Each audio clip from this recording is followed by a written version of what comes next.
Little Red Riding Hood. Once upon a time, in the deep, deep woods, a little girl lived with her mother in a small cottage. Each morning, the little girl put on the same thing, a long, beautiful red cloak that her grandmother sewed for her. In fact, she wore it so often that people called her Little Red Riding Hood because everywhere she went, the cloak went too. One day, her mother said, "Your grandmother isn't feeling well. Can you take this basket of food to her so she can feel better?" "Of course, Mother," said Little Red Riding Hood, who was always up for a stroll through the woods. Her mother handed her the basket, slipped a map of the woods into her red cloak, and sent Little Red Riding Hood on her way.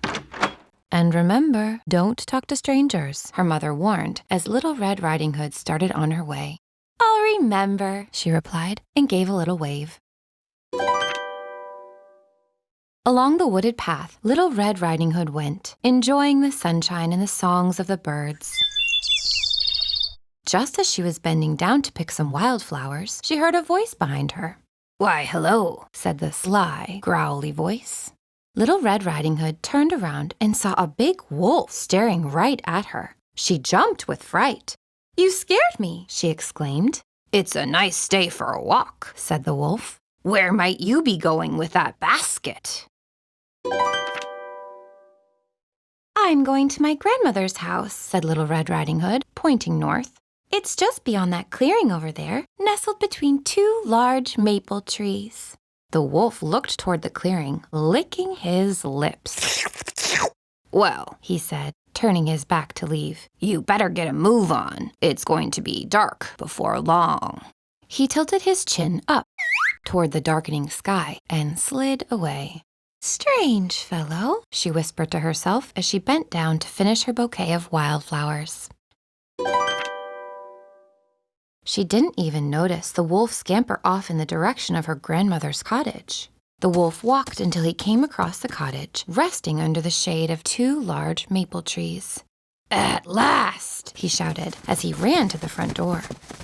He gave it a small push and heard a voice from upstairs say, "Come in, my dear granddaughter."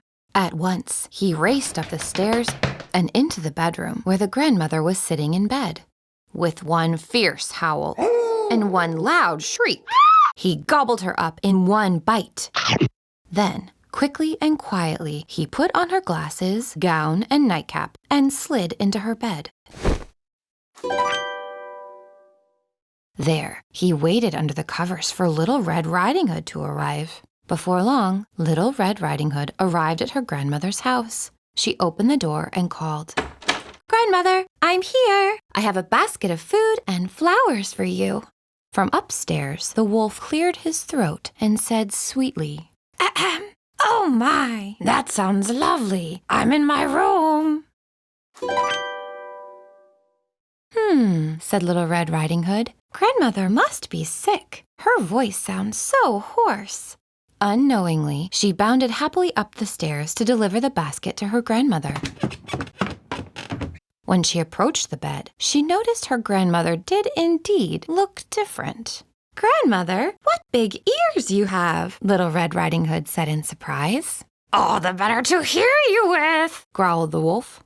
"Grandmother, what big eyes you have," she said.